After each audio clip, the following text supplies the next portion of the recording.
Hello and welcome to Let's Crack UPSC CSE. My name is Pratik Nayak and I welcome you all on the largest YouTube platform for civil service preparation. नमस्कार दोस्तों, आप सभी का स्वागत है Let's Crack UPSC CSE के channel के ऊपर। मैं बहुत सारे लर्नर्स के साथ इंटरेक्ट कर रहा था और ये इंटरेक्शन के थ्रू एक चीज़ मुझे समझ में आई कि काफ़ी सारे लर्नर्स ऐसे थे जो प्रश्न पूछ रहे थे और उनका जो प्रश्न था वो था with respect to the civil service preparation. उसमें उनको मेंस को और प्रीलिम्स को लेके बहुत कंफ्यूजन है। They have got so much of confusion with reference to prelims and the mains. और आज का हमारा जो सेशन होगा उसमें इसकी जो क्लैरिटी है मेंस के सिलेबस की वो मैं आपको देने की कोशिश करूंगा। तो without wasting much of the time let us start कि मेंस प्रिपरेशन के अंदर होता क्या है एक्चुअल में। अगर आप समझिए कि पहले आप पैटर्न समझ जाइए कि what is the civil service exam all about, okay है ना। तो सिविल सर्विसेज की जो एग्जाम है वो एग्जाम 3 स्टेज के अंदर ली जाती है। हाँ, और ये 3 स्टेजेस के अंदर यू माइट बी अवेयर कि एक तो प्रीलिम्स आती है जो पहला स्टेज 1 है। प्रीलिम्स के बाद अगर आप समझने की कोशिश करोगे तो दूसरा स्टेज आता है मुख्य परीक्षा का, मेंस एग्जामिनेशन, और तीसरा स्टेज आता है हमारा इंटरव्यू स्टेज का। तो हम लोग अभी क्या कर रहे हैं कि मेंस का जो जनरल स्टडीज का जो सिलेबस है वो जीएस का सिलेबस हम लोग डिकोड कर रहे हैं आज के क्लास के अंदर। और मैं आपको बताने की कोशिश करूंगा कि मेंस के जीएस के सिलेबस को कैसे पढ़ा जा सकता है, what should be the right approach regarding the mains GS syllabus and other things regarding the mains GS preparation, वो भी मैं आपको देने की कोशिश करूंगा। प्रीलिम्स के अंदर 2 पेपर होते हैं नॉर्मली, आपको पता होगा कि एक जनरल स्टडीज का पेपर है और एक सीसेट का पेपर है। और सीसेट का जो पेपर होता है इसके अंदर तो आपको क्वालिफाई करना होता है only 66 marks out of 200 you are suppose to get. आपका जो मेरिट बनता है वो यहाँ से बनता है। तो मतलब एनीथिंग अबाउट 100 आज की तारीख में ऐसा कहते हैं कि वो सेफ स्कोर है और आपको मेंस क्वालिफाई करा देता है। मुख्य परीक्षा के अंदर ही सबसे बड़ा मेन शुरू होती है क्योंकि ये रिटन पेपर होता है। प्रीलिम्स तो आपको भी पता होगा कि जो पूरा का पूरा पेपर है वो ऑब्जेक्टिव स्टाइल में होता है, this is MCQ style. But the moment will come to the mains examination will see कि इसमें सब्जेक्टिविटी आती है। सब्जेक्टिविटी इसके लिए आती है क्योंकि इसके अंदर आपको आंसर्स लिखने होते हैं। आप समझने की कोशिश करोगे तो इसके अंदर हमको ये भी जानकारी मिल रही है कि ऐसे लिखना होता है। तो बहुत लंबी प्रोसेस आपको मिल जाएगी। टोटल 4 जनरल स्टडीज के पेपर दिखेंगे, आपको एक ऐसे का पेपर दिखेगा, इसके अंदर से ही आपको अपीयर करना पड़ेगा। 2 पेपर ऑप्शनल के होंगे, 2 पेपर फॉर दी ऑप्शनल, और इसके साथ साथ 4 और 2 एक 5 और 2 7। इसके साथ साथ अगर आप समझने की कोशिश करोगे 2 लैंग्वेज के पेपर आपको देखने को मिलेंगे। इसमें एक लैंग्वेज जो होगा वो होगा आपका इंग्लिश लैंग्वेज और दूसरा अदर वर्नाक्युलर लैंग्वेज जो आप कोई भी ले सकते हो सर, है ना। तो मेंस एग्जामिनेशन की खासियत ये है कि इसमें आपको अगर पेपर लिखना भी हो, even if you want to write the paper you can write in any language of the 8th schedule of the constitution. मतलब बेसिकली यूपीएससी ऑलमोस्ट ज्यादातर लैंग्वेजेस को अलाउ करती है। So it allows you to write in Hindi, Gujarati, English और any language sir, है ना। Question paper खाली दोनों में आता है। मुझे आपको ये डिस्कस करवाना है आज के क्लास के अंदर, वो है जनरल स्टडीज का जो 4 जीएस के पेपर है उसको आप प्रीलिम्स के साथ कैसे इंटीग्रेट कर सकते हो। इनफैक्ट यही आपके इंटरव्यू की प्रिपरेशन का भी बेस बनेंगे सर, ठीक है। तो ऑप्शनल आज नहीं करवा रहा हूँ, आज खाली 4 जनरल स्टडीज के पेपर जो है इसी के ऊपर इर्द गिर्द हम लोग डिस्कस करेंगे। So without wasting much of your time let's start कि क्या पूछा जाता है। मेरा नाम प्रतीक नायक है, पिछले 8 साल से पढ़ा रहा हूँ। हिस्ट्री, आर्ट एंड कल्चर मेरा फोटे है। इनफैक्ट अनअकैडमी के प्लेटफॉर्म के ऊपर ऑलमोस्ट 3 साल से उपरांत हो चुके हैं मुझे कंप्लीट किए हुए। एंड मैं और मेरे साथी एजुकेटर्स यहाँ पे आपके लिए बहुत डेली क्लासेस लेके आ रहे हैं। सो वी मेक श्योर कि आपकी जो प्रिपरेशन है वो सबसे बेस्ट क्वालिटी के वे के थ्रू हो पाए। इनफैक्ट आप जुड़ना चाहते हो तो आप हमारे प्लेटफॉर्म के ऊपर अनअकैडमी के ऊपर भी जुड़ सकते हो, जहां पे आपको डेडिकेटेड तैयारी की जाएगी। अभी बहुत ही अच्छी ऑफर चल रही है, 20% डिस्काउंट, और आपको 6 मंथ्स का एक्सटेंशन दिया जा रहा है। So if you take a subscription for 1 year, अगर आप 1 साल या उससे अधिक से सब्सक्रिप्शन ले रहे हो और आपको कोई क्वेरी है तो you can also call on this number, this is 7825860097। This number belongs to my counselling team, they can help you out in any of the queries जो आपको लगेगी। बाकी आप यहाँ पे ज्वाइन कर सकते हो, बहुत ही कॉम्प्रिहेंसिव वे के अंदर हमारी नोट्स आपको कवर मिल जाएगी एंड लोन फैसिलिटी अवेलेबल है। हम लोग टॉप इनफैक्ट रिजल्ट्स भी इस साल दिए हैं। आप एवरी संडे हमारे कॉम्बैट को दीजिए, ये लाइव क्वेश्चंस होते हैं, इसको दोगे आपको स्कॉलरशिप मिलेगी, इसके थ्रू भी आप अकेडमी के अंदर जुड़ सकते हैं। चलिए, तो मैं आपको मेंस की बता रहा था, थोड़ा बहुत मेंस के बारे में डिस्कस करते हैं कि what should be the syllabus and the strategy for the same. अब हमेशा याद रखिएगा कि मुख्य परीक्षा के अंदर ये जो 4 जनरल स्टडीज के पेपर है इसमें क्या क्या पूछा जाता है, पहले वो भी देख लेते हैं, तो एटलीस्ट हमको ये भी क्लैरिटी होगी कि क्या क्या पूछते हैं। अब देखिए, जनरल स्टडीज बहुत ही वास्ट सब्जेक्ट है, ओके, और इसके अंदर से वी विल सी दैट 5-6 चीजें आपको कवर करनी होगी। जनरल स्टडीज के 4 पेपर है, जैसे जनरल स्टडीज का पेपर 1 अगर आप समझने की कोशिश करोगे, इसमें मुख्यतः 3 टॉपिक आपको यहां से पूछे जाएंगे। एक तो history and art and culture, जो आप प्रीलिम्स के लिए भी पढ़ते हो, history and art and culture जो आप प्रीलिम्स एग्जाम्स के लिए भी करते हो सर। इसी के अंदर से अगर आप देखोगे तो आपको सोसाइटी के रिलेटेड क्वेश्चंस भी आते हैं, पॉवर्टी रिलेटेड क्वेश्चंस भी आते हैं, वुमेन सेंट्रिक क्वेश्चंस भी आ सकते हैं, और साथों साथ urbanisation centric issues related to urbanisation भी आपको मिलेगा। और इसी के अंदर अगर आप देखोगे तो आपको ज्योग्राफी भी पूछता है। ये ज्योग्राफी इंडिया का भी आता है और आजकल वर्ल्ड के साथ इंक्लूड किया जाता है विद द रिसोर्सेज। तो दुनिया में जितने भी रिसोर्सेज है, प्रॉब्लम्स है, उसके रिलेटेड भूगोल के सवाल आपको पूछे जाएंगे। तो ये आपका जीएस पेपर 1 हो गया दोस्तों। So this is the GS paper 1 जिसके थ्रू आपको ज्यादातर क्वेश्चंस पूछे जाएंगे। तो you should be aware about what is asked in this topic sir, है ना। ये पेपर 250 मार्क्स का होगा, 250 मार्क्स आपको मिलेंगे, और the number of questions very करता है, करीबन कभी 10 मार्क के क्वेश्चन आते हैं, कभी 12.5 के आते हैं, कभी कभी 15 मार्क तक के भी क्वेश्चन चले जाते हैं। तो even UPSC has this habit of asking 50 markers of question, 15 mark के क्वेश्चन भी यूपीएससी पूछता है। ये दर्शाता है कि UPSC has got so much of variety of question bank available with itself as well, मतलब वो वहां से फ्रेम कर सकता है। इसमें करंट सेंट्रिक भी आता है, खास करके सोसाइटी और कल्चर के जितने भी सवाल है सर, है ना। ये जो सोसाइटी कल्चर के आप सवाल देख रहे हो उसमें करंट सेंट्रिक क्वेश्चंस आपको बहुत सारे मिल जाएंगे। तो ये तो फर्स्ट पार्ट हो गया सर, है ना। इसके सिवाय पेपर 2 के अंदर अगर आप समझिए, जीएस पेपर 2 के अंदर सर, है ना, तो जीएस पेपर 2 के अंदर भी 250 मार्क्स 250 मार्क्स का पेपर होगा, और इसके अंदर आपको पूछा जाएगा दी पॉलिटी के साथ साथ गवर्नेंस, और गवर्नेंस के साथ साथ अगर आप समझने की कोशिश करोगे आईआर, इंटरनेशनल रिलेशंस, ओके। ये इंटरनेशनल रिलेशंस में इंडिया एंड दी वर्ल्ड करके एक टॉपिक दिया गया, अभी मैं सिलेबस के अंदर आपको समझा देता हूं। आप मेनली इसके अंदर से आप देखोगे तो कॉन्स्टिट्यूशन रिलेटेड टॉपिक्स आपको मिलेंगे, इंडिया के कॉन्स्टिट्यूशन विद द वर्ल्ड के साथ आपको दिख जाएंगे, फीचर्स आपको गवर्नेंस रिलेटेड इश्यूज है, पॉवर्टी रिलेटेड इश्यूज आपको दिखेंगे, डेवलपमेंटल इश्यूज आपको यहां से देखने को मिलेंगे, वेलफेयर रिलेटेड इश्यूज आपको यहां से देखने को मिलेंगे, रोल ऑफ एनजीओस का प्रश्न आपको यहां से मिल जाएगा। तो इस प्रकार के क्वेश्चंस आएंगे, constitution centric, polity, centre state relations, ये सब तो बहुत ही कॉमन है। जो पॉलिटी का पार्ट आपको यहां से दिखेगा, federalism, parliamentary institutions, but this are also the types of question that are to be expected in the GS paper 2 sir, है ना। इसी के अंदर आपको आईआर भी पूछता है, और आईआर के अंदर एक तो इंडिया एंड द वर्ल्ड आपको दिख जाएगा, भारत और भारत के साथ दुनिया के जो संबंध है वो, इंस्टीट्यूशंस आपको पूछे जाते हैं, अंतरराष्ट्रीय संस्थाएं, जैसे पिछले साल क्वाड के ऊपर क्वेश्चन आ गया, इसके पिछले साल और भी टॉपिक्स के ऊपर क्वेश्चन आया था, तो they can ask you from that topics as well. Other than this you will also see that polity, governance और आईआर के अंदर आपको इंडियन डायस्पोरा सेंट्रिक सवाल आते हैं कभी कभी, कि भाई इंडियन डायस्पोरा का योगदान बता दीजिए कि क्या रहा है, किस तरह से है। तो this are all the major topics जो जीएस पेपर 2 के अंदर से पूछे गए हैं। इसके सिवाय जीएस पेपर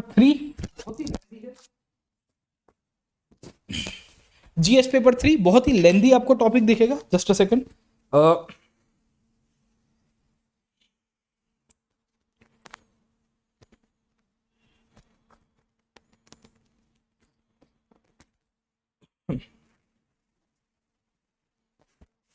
हाँ जी। सो जीएस पेपर 3 जो बहुत ही लेंदी है, it's a very lengthy topic, और जनरल स्टडीज के पेपर 3 के अंदर से भी आपको सवाल पूछे जाएंगे। Even in the GS paper 3 the questions will be based on the economy, the questions will be based on the other subjects like the science and tech. The questions will be based on the topics and the areas from the biodiversity, environment, and also from the internal security as well, sir. ठीक है। तो GS paper 3 के अंदर अगर आप समझिए तो इसमें काफ़ी सारे क्या कह सकते हैं कि जो सवाल है वो अलग अलग डायमेंशन से आपको आए हैं। 250 मार्क का ये भी पेपर होगा 250 मार्क्स के अंदर से। And then you will find कि इसमें आपको इकोनॉमी पूछता है, इकोनॉमी के साथ साथ अगर आप देखोगे तो एग्रीकल्चर के रिलेटेड क्वेश्चंस आते हैं, फूड प्रोसेसिंग के रिलेटेड क्वेश्चन आएंगे, लैंड रिफॉर्म्स के रिलेटेड एक टॉपिक आपको देखने को मिलेगा। तो आपने जो प्रीलिम्स के अंदर पढ़ा है उसका subjective part current affair centric ये टॉपिक आता है। इनफैक्ट जीएस पेपर 2 और जीएस 3 पूरा करंट सेंट्रिक आता है। इनफैक्ट जीएस 1 के अंदर भी अगर आप देखोगे तो पिछली बार एक ने से सवाल पूछा था कि क्रिप्टो करेंसीज की इंपैक्ट इंडिया की सोसाइटी ऊपर कैसे हो रही है, how the cryptos is affecting the Indian society. मतलब this are the type of questions जो बहुत ही वैरायटी के थ्रू पूछने की कोशिश की जा रही है आजकल यूपीएससी के द्वारा सर, ठीक है। इसी के अंदर से if you'll see GS paper 3 के अंदर की ही मैं बात कर रहा था, तो एक तो इकोनॉमी सेंट्रिक हो गया, दूसरा साइंस एंड टेक के ऊपर से आता है, मतलब जो लेटेस्ट स्पेस टेक्नोलॉजी है, डिफेंस टेक्नोलॉजी है, साइंस एंड टेक के रिलेटेड इश्यूज है, पॉलिसी लेवल जो प्रश्न आ रहे हैं वहां से आपको क्वेश्चंस आपको बनेंगे सर मुख्य परीक्षा के अंदर से, ओके। इसी के अंदर से एनवायरमेंट भी आता है और बायोडाइवर्सिटी भी इसके अंदर से कवर है सर, है ना। तो बहुत सारे वी विल सी कि questions will be based from this subject as well. Environment, biodiversity, उसकी उपयोगिता, किस किस तरह से बदलाव देखने को मिल रहे हैं, वो सब चीजें भी यहाँ पे पूछी गई है। And lastly you will also find कि इसी के अंदर से डिजास्टर मैनेजमेंट भी पूछते हैं, डिजास्टर मैनेजमेंट भी पूछते हैं, और डिजास्टर मैनेजमेंट के साथ साथ अगर आप समझने की कोशिश करोगे तो आपको पूछा जाएगा इंटरनल सिक्योरिटी भी सर, है ना। तो आप देखिए कि बहुत ही वैरायटी ऑफ टॉपिक है।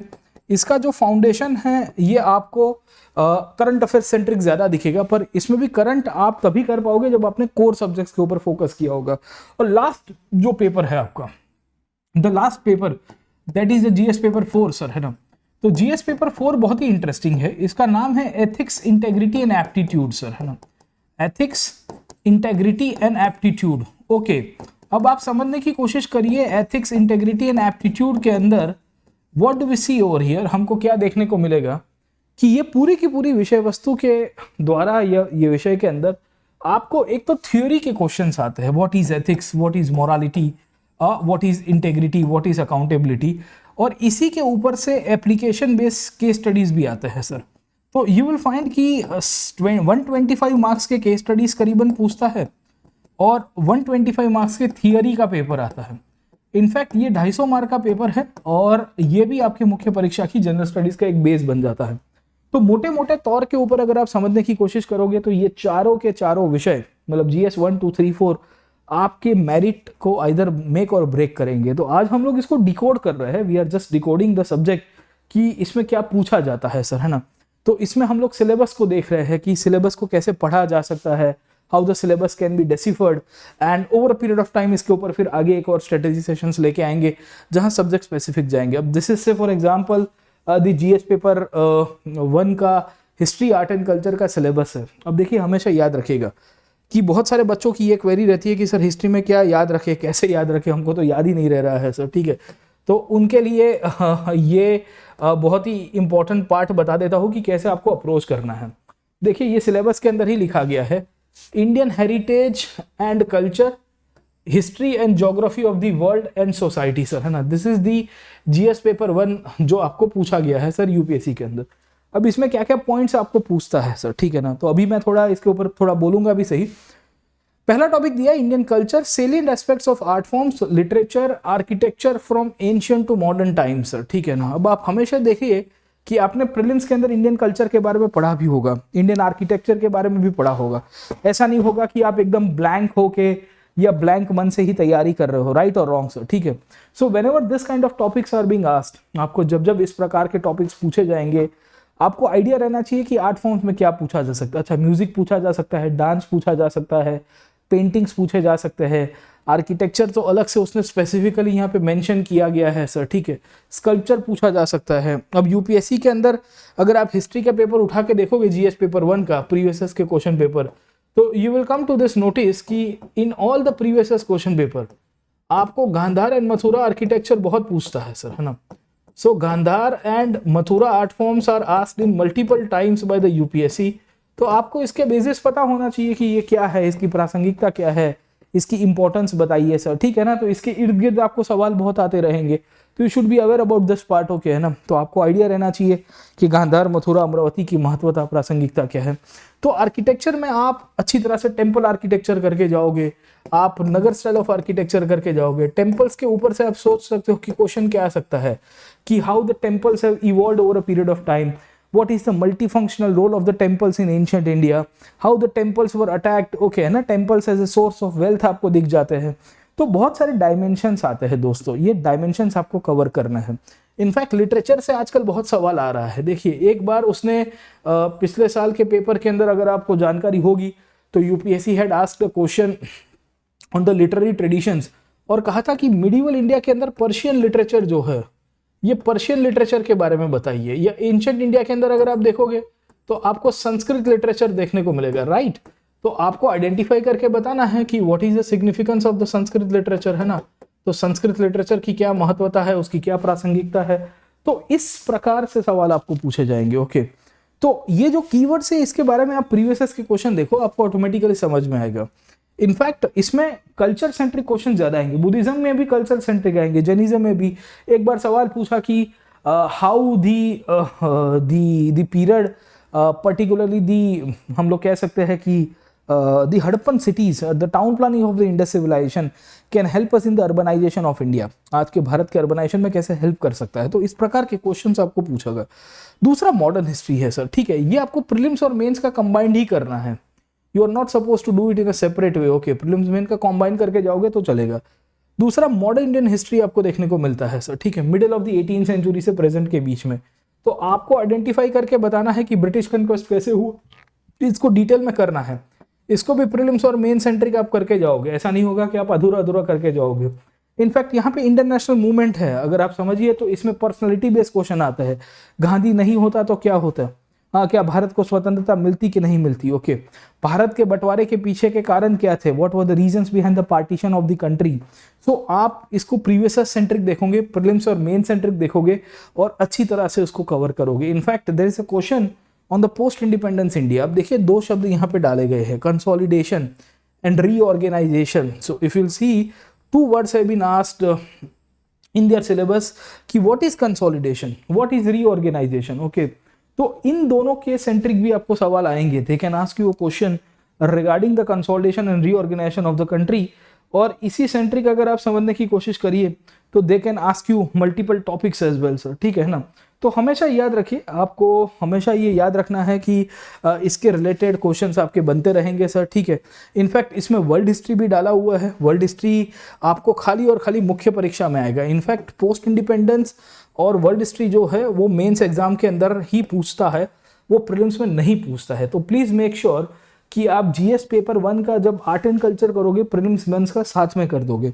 आप मॉडर्न हिस्ट्री करोगे तो प्रीलिम्स और मेंस का साथ में करोगे, पर वर्ल्ड हिस्ट्री और पोस्ट इंडिपेंडेंस इंडिया को लेके आप अलग से तैयारी करोगे। इनफैक्ट इसमें एनसीईआरटीज आपको बहुत हेल्प करेगी in understanding and comprehending as well sir, ठीक है ना। तो एक अच्छे से जरूर से याद रखेगा कि प्लीज डू दिस, आप इसको कोरिलेट कर सकते हो। तो पेपर 1 में हिस्ट्री, आर्ट एंड कल्चर पूछता है।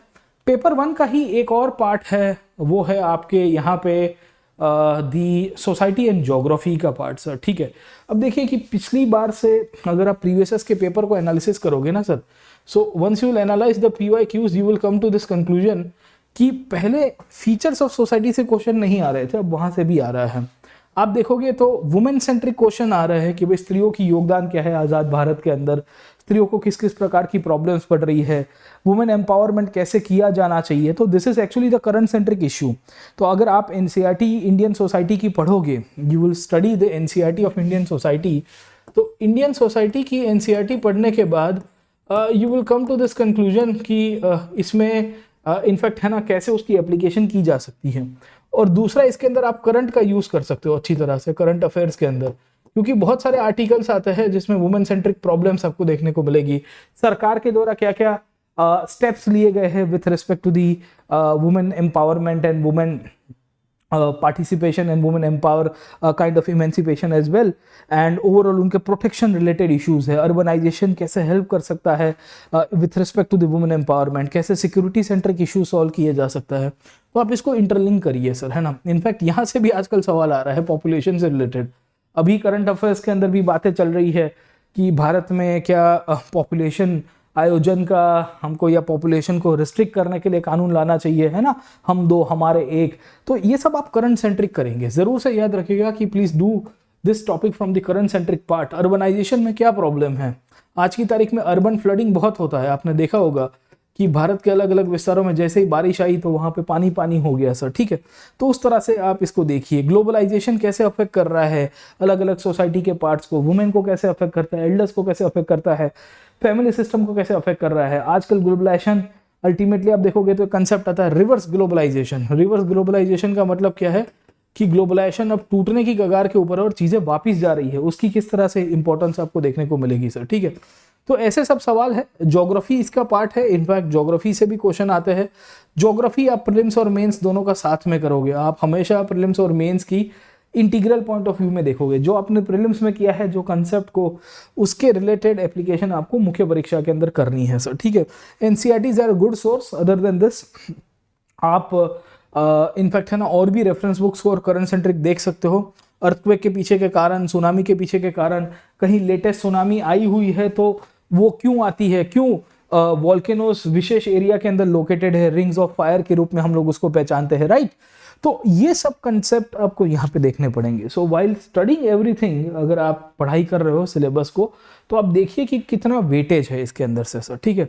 तो मोटे मोटे तौर के ऊपर ये आपका जीएस पेपर 1 था, जिसमें history, art and culture, society, population related issues, geography related issues आपको यहाँ से दिखेंगे सर, ठीक है। अब दूसरा चलते हैं यहाँ पे, वो है जीएस पेपर 2 के अंदर से सर, है ना। Now let's move to the next topic, that is the GS paper 2, general studies paper 2। इसमें क्या क्या चीजें पूछी गई है थोड़ी इसके अंदर चले जाते हैं, थोड़ा ब्रीफ 10 मिनट इसके ऊपर भी चर्चा कर देते हैं सर। अब देखिए, when we see the GS paper 2 तो इसमें पॉलिटी, गवर्नेंस, आईआर रिलेटेड आपको टॉपिक पूछा गया है सर, ठीक है। अब आप देखिए कि इंडियन कॉन्स्टिट्यूशन से सवाल आते हैं, basic structure of Indian constitution क्या है, इसके फीचर्स क्या है, महत्व के अमेंडमेंट्स, जैसे आप देखोगे तो 42nd कॉन्स्टिट्यूशन को क्यों मिनी कॉन्स्टिट्यूशन, अमेंडमेंट को क्यों मिनी कॉन्स्टिट्यूशन कहते हैं हम लोग। तो इस प्रकार के सवाल भी आपको आ सकते हैं सर। तो आप जब पॉलिटी करोगे तो प्रीलिम्स, मेंस और करंट अफेयर्स दोनों आपको साथ में करना है। तो प्रीलिम्स मेंस की इंटीग्रेटेड तैयारी होगी ये विषय को लेके, और इसी में ही आप करंट के इंपॉर्टेंट पॉइंट्स भी लिखोगे। महत्व है कि जितने भी करंट अफेयर सेंट्रिक चर्चा चल रही है, से फॉर एग्जांपल अभी सेंट्रल स्टेट्स के बीच में कुछ ना कुछ आपको इश्यूज देखने को मिलेंगे, फेडरलिज्म को लेके इश्यूज देखने को मिलते हैं। सेंट्रल गवर्नमेंट कह रही है कि नहीं हम पावर हमारे पास रखेंगे, स्टेट गवर्नमेंट कह रही है कि नहीं हम हमारे। तो आप देखिए कि पॉलिटी कब समझ में आएगा आपको, जब आपका बेसिक पूरा का पूरा तैयार हो गया है, when your basic is already prepared sir, ठीक है। और उसके बाद आप समझोगे तो आपको ऑटोमेटिकली चीजें समझ में आएगी कि इसको पॉलिटी को कैसे डील करना है सर, ठीक है। How you are suppose to deal this subject, okay sir. तो आप देखिए कि एग्जीक्यूटिव है, जुडिशरी के जजमेंट्स कहाँ कहाँ पे आए हैं, तो you note down all the important judgements इसके रिलेटेड, so that you can compare it with, compare with the Indian constitution with that of the other countries. हाँ, अमेरिका और ब्रिटेन का कैसे फर्क कर रहा है, इंडिया और ब्रिटेन का कैसे अलग हो रहा है, इंडिया और अमेरिका का कैसे अलग हो रहा है।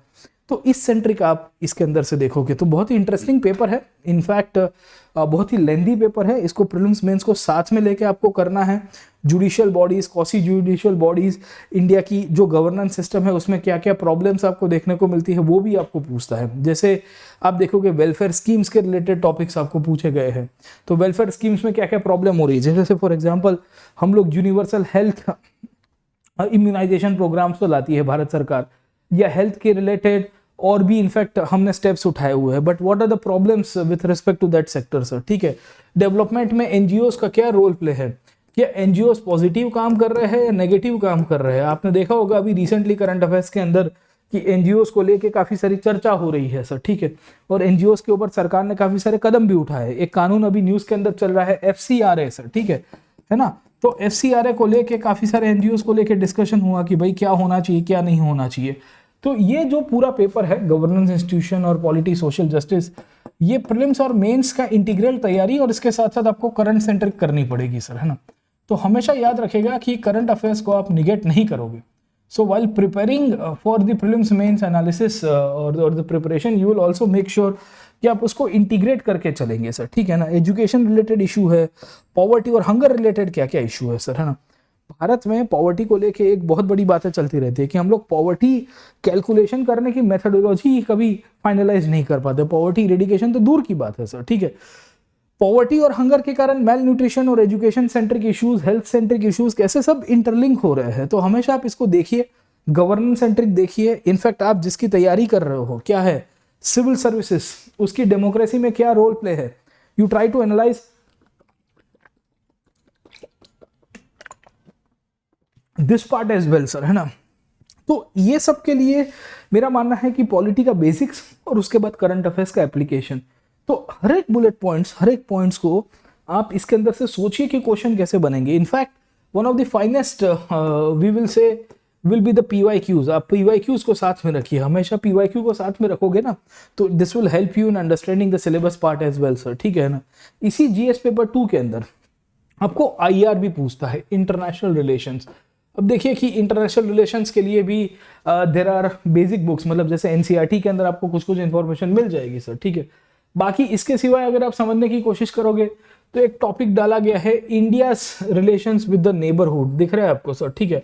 सो सबसे पहले आपको यही देखना है कि इंडिया के इमीडिएट, अब दुनिया में 190 प्लस कंट्रीज आते हैं सर, है ना। सबके साथ तो हम लोग अच्छे रिलेशंस रखें ना रखें सेकेंडरी बात है, पर सिलेबस का पार्ट नहीं है। आपको स्पेसिफिकली नेबरहुड सेंट्रिक सवाल आएंगे, इंडो पाक, इंडिया श्रीलंका, हाँ India Bangladesh issues, okay. Afghanistan में अभी रिजीम चेंज हुआ है तो उसकी असर भारत के ऊपर कैसे पड़ सकती है, तो उस प्रकार के सवाल आपको पूछने की शक्यता है सर, ठीक है ना। So will not go into that, क्या कह सकते हैं कि पूरी दुनिया का हम लोग ने ठेका लेके रखा है सिलेबस खत्म करने के लिए, तो will stick to syllabus, okay ना। इसमें एक्सेप्शंस आपको अमेरिका दिखेगा, इनमें एक्सेप्शंस आपको UK दिखेगा, यूनाइटेड किंगडम दिखेगा, ऑस्ट्रेलिया दिखेगा, जापान है, क्योंकि नेबरहुड में नहीं है उसके बावजूद भी इंडिया के अच्छे संबंध, या इंडिया उनके साथ घनिष्ठता बनाने की कोशिश कर रहा है। तो इसमें आप बेसिक पढ़िए, फिर करंट अफेयर सेंट्रिक जाइएगा सर, है ना। इसमें PhD मत कर दीजिएगा पढ़ने के समय भी, क्योंकि आपको जो क्वेश्चंस अगर आप देखोगे इंस्टीट्यूशन सेंट्रिक आ रहे हैं। जैसे इंटरनेशनल इंस्टीट्यूशंस आप देखोगे, पिछले साल कॉड के ऊपर से सवाल आया था, कॉड QUAD सर, है ना। तो India, Japan and USA and Australia, ये सब इकट्ठे होके एक एंटी चाइना ग्रुपिंग बनाने की बात कर रहे हैं, राइट और रॉन्ग सर, ठीक है। ये क्यों बनाने की बात कर रहे हैं, what is the objective behind that, है ना। How it can be effective, how it can not be effective sir, है ना। क्या ये कंटेन कर पाएगा चाइना को कि नहीं, तो इसके ऊपर फिर ओपिनियंस आएंगे, समझे, तो स्कॉलर्स के ओपिनियन आएंगे। तो इसमें भी आप देखिए तो एक तो करंट अफेयर सेंट्रिक बहुत चल रहा है, और इसमें थियरी थोड़ी बहुत इंफॉर्मेशन आपको पता होनी चाहिए कि क्या है, बट इसमें करंट सेंट्रिक और थियरी सेंट्रिक दोनों का मिक्सअप करेंगे सर, ठीक है। तो इस बेसिस के रूप में चलेंगे। बड़े बड़े एग्रीमेंट्स है जहां पे इंडिया सेंट्रिक बातें हो रही है, या इंडिया के इंटरेस्ट को कहीं पे अफेक्ट हो रहा है सर, है ना। अब देखो अमेरिका ने जैसे काटसा करके कानून लेके आया सर, ठीक है, काटसा, तो countering American adversaries through sanctions act, है ना, ये अमेरिका का कानून है। आप करंट अफेयर्स के अंदर देखोगे तो आपको बहुत बार ये काटसा दिखते रहेगा। अब आपको इंडिया अमेरिका के बारे में पता चलेगा कि हर बार इंडिया के मुद्दे को लेके अमेरिका ये काटसा करके जो कानून है उसमें हर बार कुछ ना कुछ बदलाव लाता है, कहता है कि नहीं हम इंडिया के ऊपर ये शायद लागू ना करें, या करेंगे तो इसमें एक्सेप्शंस दे देंगे इंडिया को सर, ठीक है। तो ये बहुत सारी चीजें आपको यहाँ से देखने को मिलेगी। इनफैक्ट ये बहुत ही इंटरेस्टिंग पार्ट आपको मिलता है, इंडिया के डेवलपिंग कंट्रीज के साथ इंटरेस्ट क्या है, इंडियन डायस्पोरा का यह रोल प्ले है। आप देखिए भारतीय मूल के जो लोग विदेश में रह रहे हैं वो कैसे इंडिया को हेल्पफुल हो सकते हैं रेमिटेंसेस के रूप में। आज इतनी इंडियन डायस्पोरा पावरफुल हो गई है, तो हो सकता है कि भविष्य में इंग्लैंड के जो प्रधानमंत्री बनेंगे वो कौन बनेंगे, वो इंडियन डायस्पोरा से बनेंगे, राइट और रॉन्ग सर, है ना। यू माइट हैव स्टडीड या you might have come to this awareness as well. अभी तो चल रहा है, ऋषि शौनक साहब का नाम चल रहा है कि he might become the prime minister, Indian diaspora का व्यक्ति इंग्लैंड का प्राइम मिनिस्टर। आप सोच सकते हो कि इंडिया यूके के रिलेशंस कैसे बदलाव में आएंगे। तो इन सबको थोड़ा देखिए, है ना, इसको थोड़ा अभ्यास में लाइए सर, ठीक है। तो ये GS 2 है, 250 मार्क्स का ये मुख्य परीक्षा का पेपर है। इसके सिवा GS पेपर 3 है, बहुत लेंदी है। इसमें मतलब economy, science and tech, biodiversity, security, disaster management सब कुछ कवर कर दिया। और ये पेपर में ये भी करंट सेंट्रिक चलता है। इसमें भी आप देखोगे तो थियरी प्लस करंट आपको दोनों करने पड़ेंगे, क्योंकि देखिए इकोनॉमी के अंदर भी आपको यही पूछता है, Indian economy and issue related to it.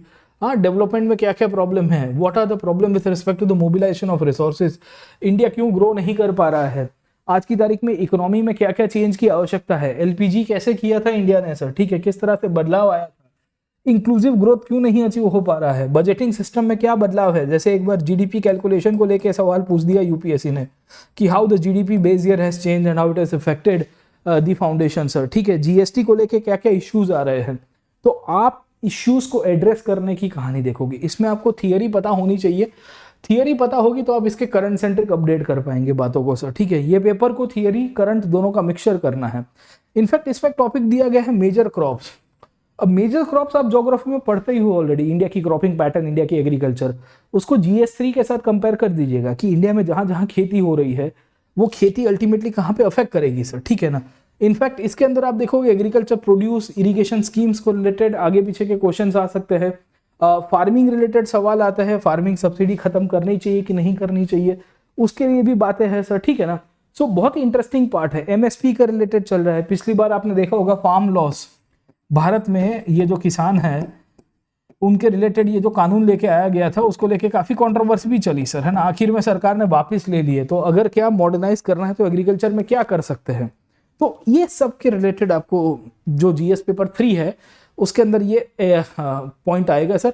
Food processing, land reforms, LPG और इंफ्रास्ट्रक्चर। इंफ्रास्ट्रक्चर में आजकल देखोगे तो रेल प्राइवेटाइजेशन का मुद्दा चल रहा है।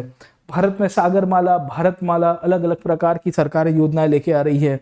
इन्वेस्टमेंट के मॉडल्स में, है ना, FDI, FPI, FIIs किस तरह से काम करते हैं सर, ठीक है, वो कैसे इंडिया के डेवलपमेंट में हेल्प कर सकते हैं। तो this are all the major areas, okay.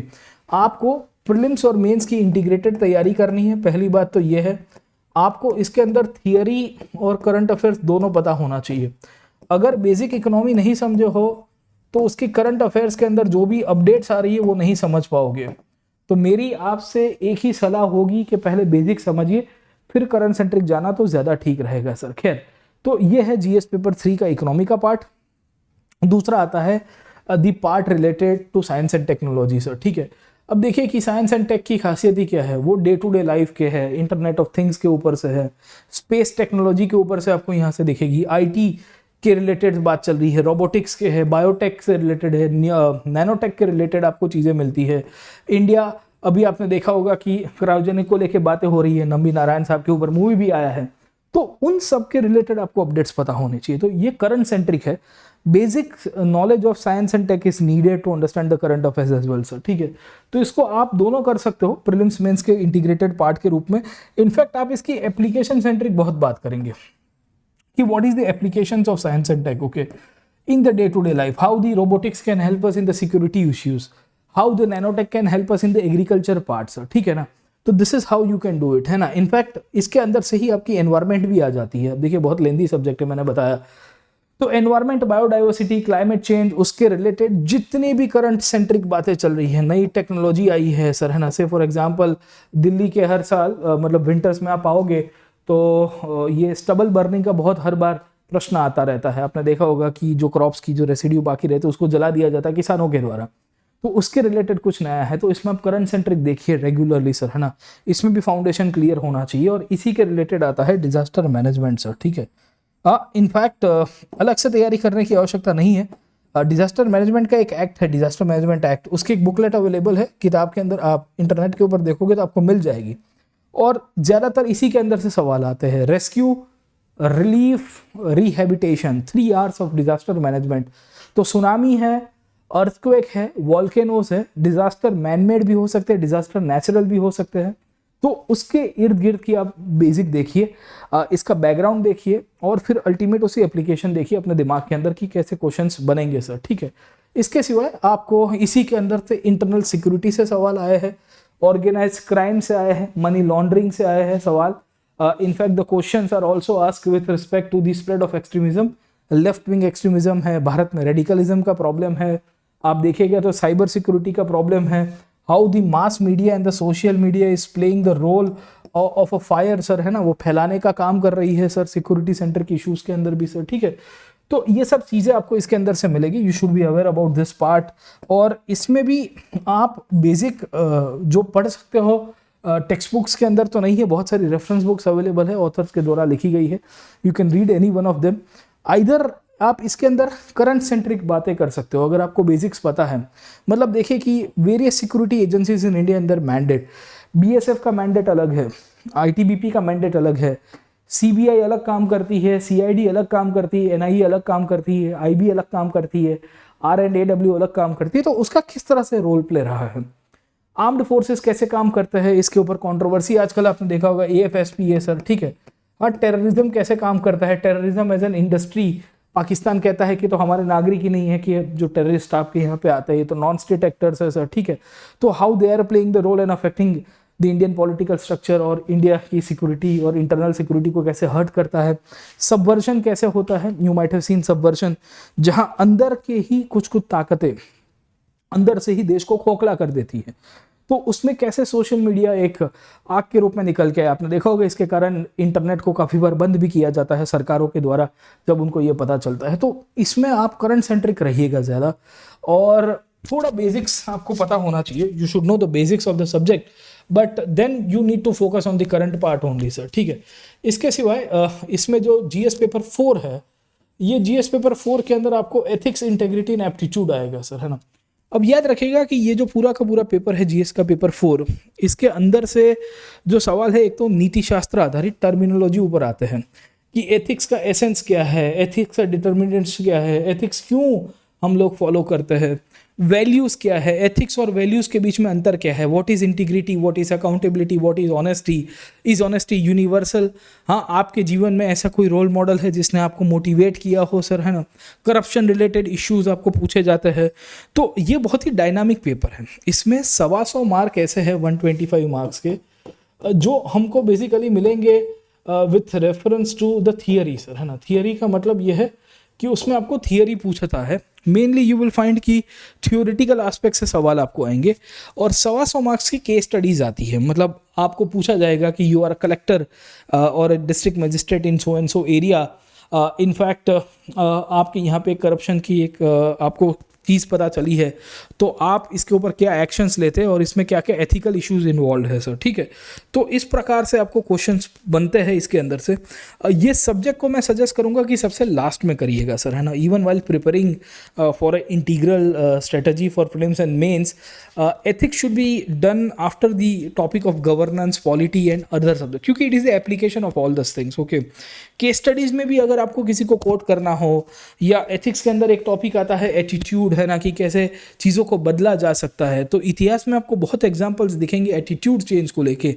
Gandhi ji, Patel आदि इत्यादि बहुत सारे लीडर्स हैं जिन्होंने अंग्रेज़ों का एटीट्यूड चेंज कर दिया था। गांधी इरविन पैक्ट कभी उठा के देखोगे तो पता चलेगा कि एटीट्यूड पूरा का पूरा वर्तन बदल गया है, पूरा बिहेवियर बदल चुका है इरविन का गांधी जी के प्रति सर, ठीक है। वो कैसे किया था, इमोशंस में आके किया था। यू विल फाइंड कॉग्निशन की गेम खेली गई थी, अलग अलग प्रकार के डिटर्मिनेंट से आपको मिलते हैं, पर आइडिया रहना चाहिए। एप्टीट्यूड, एप्टीट्यूड का मतलब है अभिक्षमता, how you can you gain the क्षमता। देखो एटीट्यूड और एप्टीट्यूड में फ़र्क है। एप्टीट्यूड का मतलब होता है आपकी अभिक्षमता, आप किस तरह से चीज़ों को गेन करते हो, आप लर्न कैसे करते हो, है ना। आपके अंदर सिविल सर्वेंट बनने का एप्टीट्यूड है कि नहीं है, यूपीएससी देखती है केस स्टडीज़ के अंदर से। तो ये तभी आपका इवॉल्व होगा जब आपने ओवरऑल जो है सिलेबस को स्टडी किया हो। और ख़ास करके मेरा ये मानना है कि आप इसमें जो जीएस के 3 पेपर है उसको कवर किए हो सर, ठीक है। क्योंकि जैसे पूछता है contribution of moral thinkers and philosophers, okay, from India and the world. अब इसमें स्वामी विवेकानंद से लेके राम मोहन रॉय से लेके गांधी जी से लेके वेबर से लेके बहुत सारे थिंकर्स आपको मिलेंगे, कांत आदि इत्यादि। उनके हिसाब से सच्चाई क्या है सर, ठीक है। तो ये तो आप हिस्ट्री में या सोसाइटी में कहीं ना कहीं टच किया होगा आपने। इसके लिए मैं आपको ये सजेस्ट करूंगा कि ये लास्ट में करिए। इनफैक्ट इसके लिए भी आप करंट अफेयर्स को ज़रूर से ध्यान में रखिएगा सर, क्योंकि करंट अफेयर्स में क्या होता है, बेस्ट प्रैक्टिसेस हमको देखने को मिलती है। बेस्ट प्रैक्टिसेस का मतलब है कि कहीं पे कुछ कलेक्टर के द्वारा, कुछ पुलिस ऑफिशियल्स के द्वारा, कुछ एसपीज के द्वारा कुछ इंपॉर्टेंट पार्ट लिए गए होंगे, कुछ ऐसे रिफॉर्म्स किए होंगे जो सोसाइटी में बहुत इंप्लीमेंटेबल होंगे सर, ठीक है। तो ओवरऑल इसके सेंट्रिक आपको सवाल पूछेंगे, डिलेमाज आपको आते हैं कि अगर आप ये परिस्थिति में होते तो क्या करते हैं सर, ठीक है।